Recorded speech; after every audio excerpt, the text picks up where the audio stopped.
Tere hommikust, kallid kaasteelised. Täna siis räägin mitmes variandis utiliseerimisest. Mul siin laua peal on üks kali, mis sisaldab GMO askorbiinhapet. Samamoodi sisaldab see asi häätika piiritust, mida ükski normaalne inimene sisse ei tohiks ajada. Ja siin on siis sisuliselt naatriumbensonaat, mis siis pannakse, mis sisaldab autobensiini. Ja kirjakoht tuleb meil täna Seekli raamatust 33. peatükist.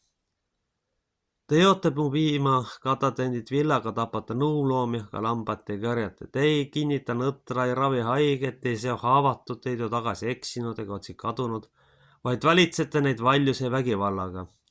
Ja nad on laiali pilotatud, sest ei ole karjas. Nad on laiali pilotatud, siin on nad saadud roaks kõigile metsloomadele. Minu lambad ekslevad kõigil mägedel, igal kõrgel künkal, üle kogu maa on mu lambad laiali pillutatud. Ükski ei küsi ega otsi neid, seepärast karjas, et kuulge issanda sõna. Nii tõesti, kui ma elan, ütleb issand Jumal, tõesti, kuna mu lambad riisutakse, kuna mu lambad on roaks kõigile metsloomadele, sellepärast, et ei ole karjas, kuna mu karjased ei hooli mu lammastest, vaid karjatavad iseendid, mitte minu lambaid. Aamen. Tegelikult kogu peavoolusüsteem karjatab iseendeid. Toimub inimeste teadlik mürdikendamine toidu, hirmu ja sõjaga. Aja jooksul oleme siis jõudnud nii kaugele, et enamik toitusid on, ütleme otse välja, mürgitatud. Kui teil pole allergiat, siis vaadake, kui palju asju loom sööb. Loom ei ole rumal, loom sööb seda, kus ei ole mürke. Toit on mürgitatud. Meediast tuleb uudiseid, mis küllavad inimestele hirmu. Toimub teadlik süsteemide hävitamine, pommitatakse puruks, näiteks väetisetehased. Hävitatakse inimeste elu, et ei oleks head elu. Toodetakse haigusi ja vaktsiine, et inimesed võimalikult ruttu sureksid, et kaoks ajalooline mälu. Lugesin jälle, et kellelgi oli laval terviserikke tekkinud. Mitmed tuntud räpparid on surnud, tõenäoliselt on nad kõik vaktsineeritud, selle lollusega kaasa läinud. Globalistide lõplik eesmärk, ma usun, on saavutada siis kuulekus rahvas, kellega siis käske täita. Tegelikult on tegemist labase käsu seadusega, iga rahvulgas on selliseid. Ja ma arvan, et osa toidutootjad ja muude ettevõtete esindajad on lihtsalt globalistidele ennast maha müünud, et jätkata lõbusalt rahvastiku vähendamise programmi. Sisuliselt, kui me tahame otsida näiteks poelettidelt vähese keemiasisaldusega toitu, siis ma kardan, et lõpuks inimesed jäävad nälga.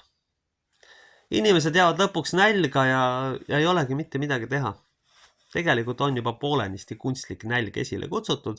2 asja siis mürgitatud toit, sisulised pestitsiide täis asjad. Inimesed enamasti süvene.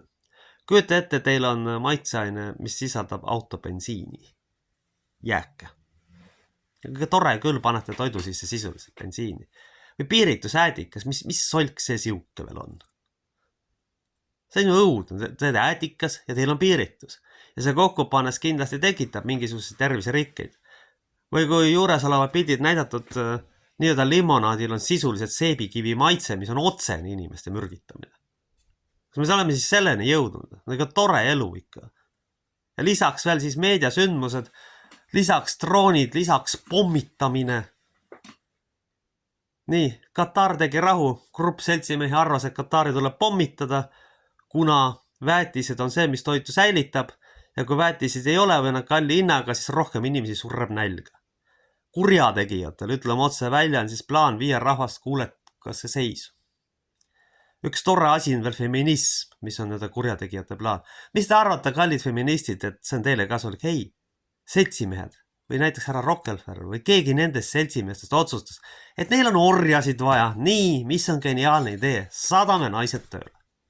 Kuulutame välja, tore on, kui naine tööl käib, eks ole, kodust ei tegele, mitte millegi ja kurname ta ära, rahvastiku vähendame, meie saame papi tasku lükata, aga meil on täitsa savi, mis see inimestest saab. Ja lollikesed usuvad seda kõike. On ikka tore elu. Ja sealtpoolt saame rahvastiku vähendada vaktsiinidega, toidumürgitamisega saame rahvastiku vähendada, sõdadega saame, hinnad lükkame üles, pooled surevad nälga või töötavad surnud. Paneme inimesed valiku ette, sest enamik inimesi jooksevad heaolu järgi, nad arvavad, et neil peavad kõik viimase peale asjad olema, mis sest, et neil sageli pole hambaid suus, on alatoidetud ja elavad kurat teab mis tingimustes. Vot selline on jõudnud. Meie ainuke ülesanne järjest rohkem hakata asju ise tegema, ise kasvatama, kui vähegi võimalik on esiteks. Teiseks, mitte igasugust jama uskuma ja kindlasti soovitan varuda bensiini ja küttevarusid. Sellepärast, et see kriis kindlasti kestab mitu aastat, isegi kui peavoolumeedia sellest ei räägi, siis vähemalt tulevad hinnatõusud või mingisugused muud varjatud ja kaudsed maksud. See riik on juba, või seda oblast on juba üle maksustatud.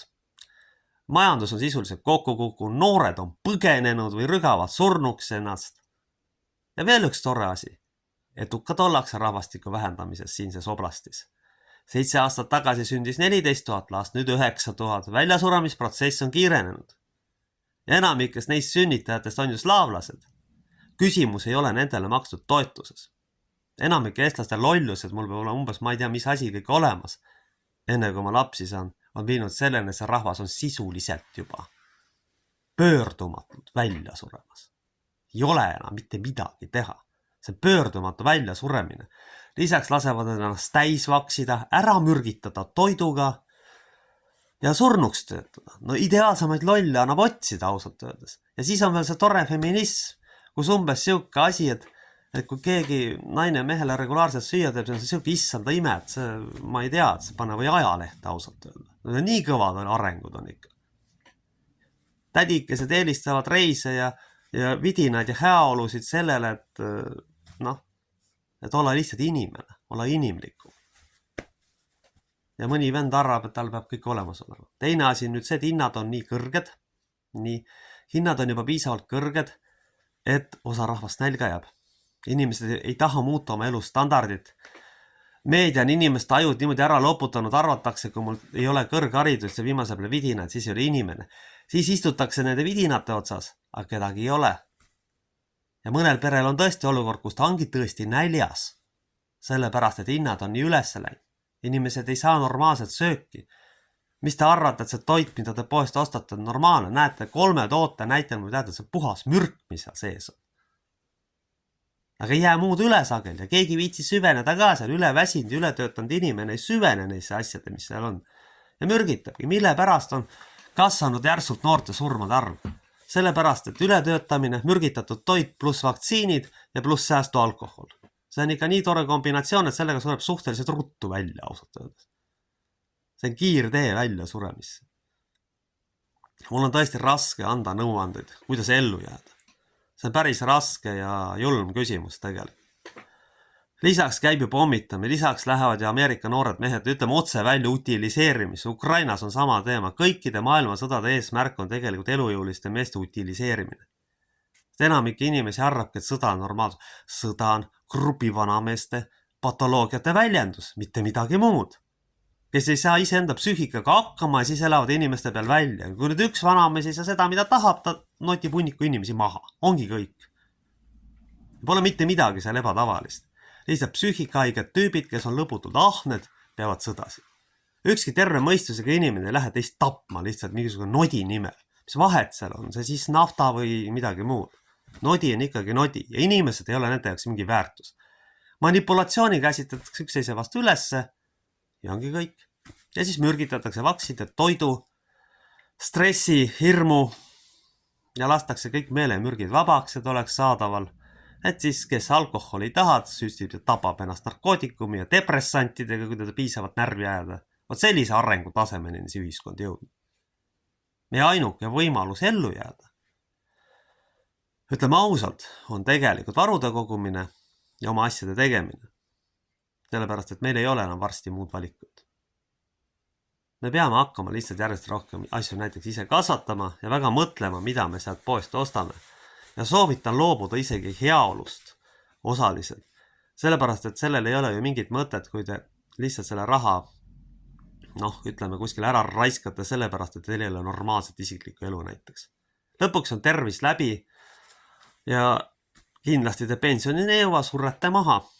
Sest lisaks sellele, et enamik Eesti peresid ei ole mitte pered, vaid ärisuhted lihtsalt ütleme otse välja. Et siin ma defineeriks ka siis otse välja, et perekonna on ja mis asi perekond. Sest eestlast arvates on perekond see 2 koos elavat ärisuhetes inimest on perekond. Ei, see ei ole. Siis te võite öelda ka näiteks, et mul on firma, see on perekond. Ei ole. Perekond on üksteist toetav ja kõikide sinna komponentide, mis sinna juurde käivad, kaasa arvatud ka isiklik elu, ütleme otse välja ka seksuaalelu ja muud asjad. Ja kui seda ei ole, siis ei ole perekond. Ja muidugi perekonna juurde peaksid nagu lapsed käima, kui vähegi võimalik on. Ja kui seda ei ole ka perekonda, nii et mõtleme edasi. Ma tean ühte venda, kes pole naisega 10 aastat olnud nimetatud iga naiseks. No kuule, mees, see ei ole sinu naine, see on sinu laste ema või tutta või sõbranna. Ja pange ka need definitsioonid inimesed paika. Aamen.